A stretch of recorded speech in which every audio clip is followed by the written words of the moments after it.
Elon Musk స్పేస్లో ఏ data centres పెట్టాలని చూస్తున్నారు. దానికి ఆయన చెప్పే మెయిన్ రీజన్ ఏంటంటే Anyway, but we also need the land, the permits, and everything. So if you're trying to move very fast, like I do think scaling solar on Earth is a good way to go. Yeah. But you do need some amount of time to find the land. Earth మీద data centres run చేయడానికి చాలా electricity కావాలి. పోనీ solar energy use చేసి earth మీద electricity generate చేసి run చేద్దాం అంటే మనకి ఎప్పుడు పడితే అప్పుడు ఎర్త్ మీద సోలార్ ఎనర్జీ అనేది దొరకదన్నమాట.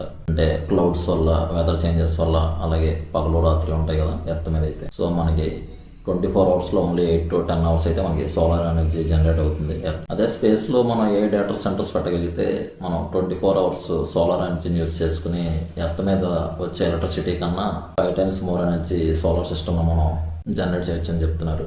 సో అది ఇప్పుడు అప్పుడే కాదు, ఇంకో 36 months అంటే 3 yearsలో పంపిస్తామని చెప్తున్నారు. సో చూడాలి ఏమవుతుందో. దీని గురించి మీరు ఏమనుకుంటున్నారో కామెంట్ సెక్షన్లో కామెంట్ చేయండి. అలాగే మీకు నచ్చినట్టయితే ఫాలో అవ్వడం.